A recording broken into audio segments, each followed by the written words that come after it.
Advocate Arunkumar ചേരുന്നു. അരുൺകുമാർ, ഇപ്പോൾ ഈ ദേശീയപാത അതോറിറ്റിയുടെ അഭിഭാഷക പാനലിൽ കേരളത്തിലെ പ്രമുഖ കോൺഗ്രസ് നേതാവ് ചാണ്ടി ഉമ്മൻ MLA പേരുൾപ്പെട്ടിരിക്കുന്നു എന്നാണ് അറിയാൻ കഴിയുന്നത്.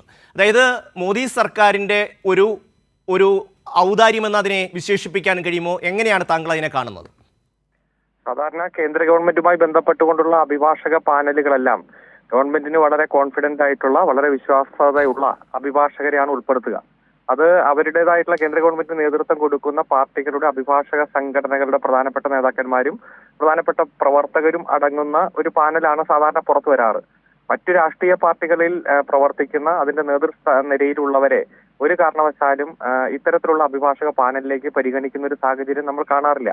വളരെ ഞെട്ടിപ്പിക്കുന്ന തരത്തിലാണ് ഈ വിവരം പുറത്തു വന്നത്.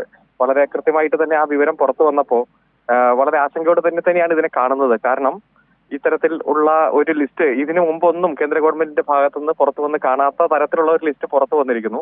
അതിൽ എന്തെങ്കിലും തരത്തിലുള്ള ഒരു അഡ്ജസ്റ്റ്മെന്റോ കേന്ദ്ര ഗവൺമെന്റ് അത്ര ഒരു വിശ്വാസത എങ്ങനെ വന്നു എന്നതിനെ കുറിച്ച് വളരെ വിശദമായി തന്നെ പരിശോധിക്കേണ്ടതാണ്.